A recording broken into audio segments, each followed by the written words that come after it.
Hello, welcome back to CinemaBurger, where I bring you movie reviews from a different perspective. Today we continue our 2020 movie catch-up with a movie that I've been looking forward to for a while, simply because of its main actor. I am talking about the movie Honest Thief, starring Liam Neeson. Yes, we are back with another Liam Neeson revenge action movie. Now, this is about the 11th one he's done since the first Taken. Now, last year I did a whole review series of every Liam Neeson action movie from Taken up until Cold Pursuit. And recently Liam Neeson announced that he will be retiring from action movies again because he said he would do this a few years ago, but then he continued to do some more. Now, his reasoning this time was the same as last time, like he's getting older.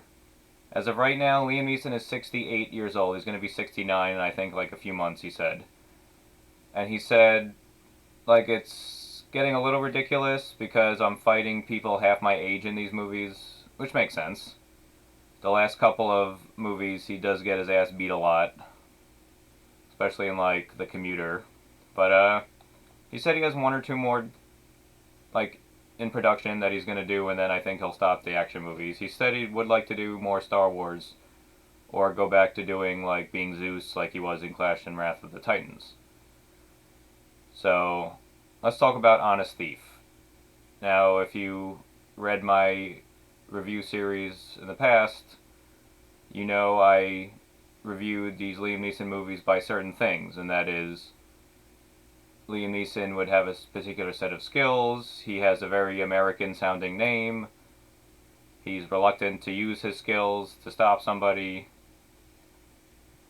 and he barks a lot when he talks or punches people in the throat. So Liam Neeson plays Tom Dolan. Now, he is a bank robber. He's robbed banks for about 9 years, but he's stopped, like, recently. He was known as the In-N-Out Bandit. I guess he likes In-N-Out Burger or something, or I guess the Wet Bandits were taken. So he uses explosives to rob the vaults and get into them. So he meets a woman who's working at a self-storage unit place, Annie, played by Kate Walsh. Now, I've noticed in a lot of these Liam Neeson action movies, like, there is a female protagonist slash love interest, and it's like the movies kind of force them to fall in love. In this one, it feels a lot more natural. Like, they have good chemistry, they make jokes to each other. Kate Walsh is very enjoyable in this movie. Now, because he fell in love with her, he wants to turn himself in, so he wants to give all the money back he stole and in exchange for, like, a reduced sentence, and that so she could visit him in prison. So he first calls, like, the police or FBI, and they don't believe him because people in the past have called in claiming they were the In-N-Out Bandit. But now the head FBI agent, played by Robert Patrick, is going to send two cops to pick him up. Now, the two cops are played by Anthony Ramos and Jai Courtney. So Liam Neeson tells the two cops where the money is, and they find some, and immediately Jai Courtney's character wants to, like, steal the money. Now, Anthony Ramos's character has a family and stuff. He's reluctant, but goes along with it anyway. Now, the movie really wants you to hate Jai Courtney's character, and you do. Like, of course, the cops are going to double cross him. They end up killing another cop and trying to blackmail Liam Neeson's character. Now, throughout the movie, when Liam Neeson's on the phone talking to people or just talking, he uses his, like, Taken voice a lot, like, and it, like, Liam Neeson's voice is amazing. I love his voice so much. And he's really, like, using it to his extent in this movie when he's trying to, like, negotiate terms and stuff, because the cops go after Annie as well. Now, Liam Neeson eventually has to tell Kate Walsh's character that he's a bank robber beforehand, because they're going after him and her.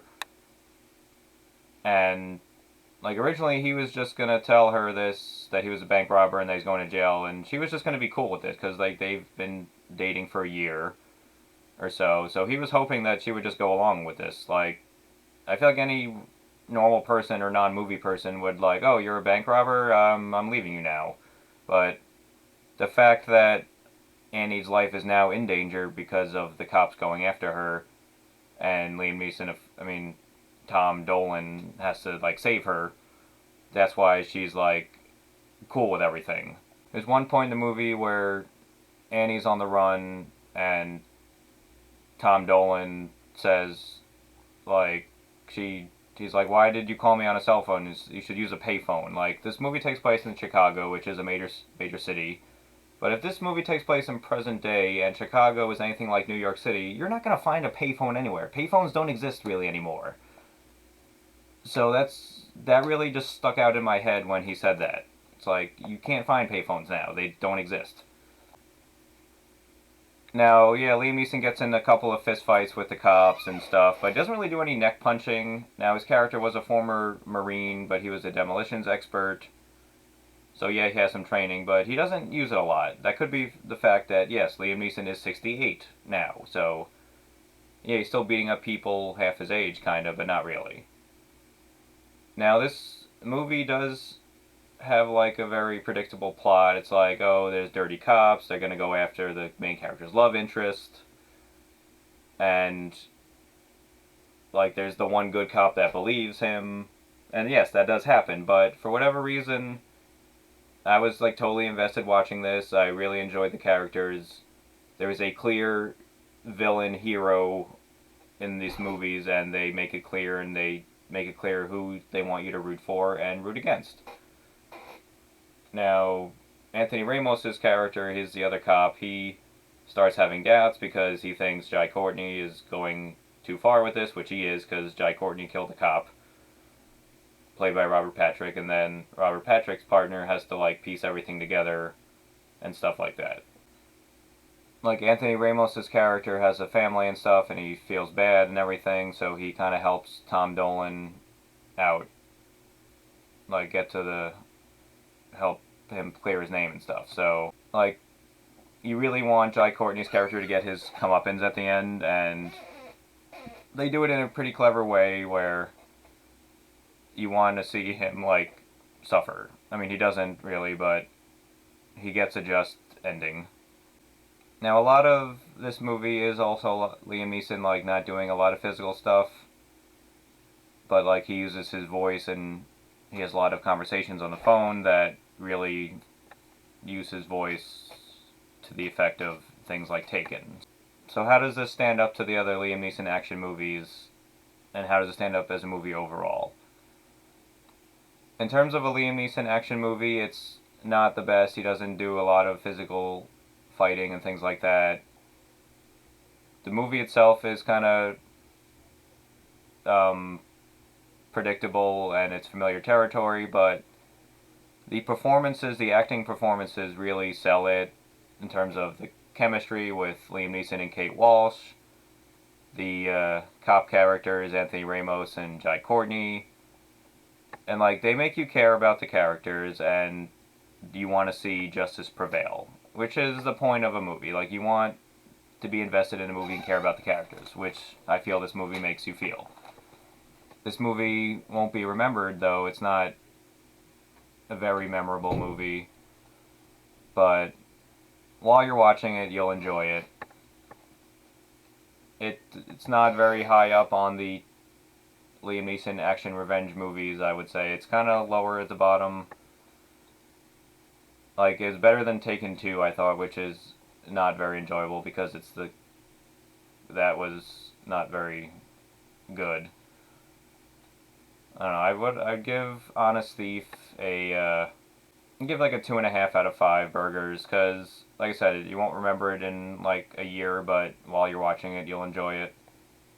Now, Liam Neeson does have one or two more movies like this coming out. The next one is The Marksman, which he plays a rancher on the U.S.-Mexico border, and he has to help a kid, like, stop being chased by the cartel. Now, that looks like he's using guns and a lot of stuff, and it looks pretty good. But this movie does hit some of the Liam Neeson action movie, like, bullet points. We've got the American sounding name, the former set of skills that he has to use, that he's reluctant to use.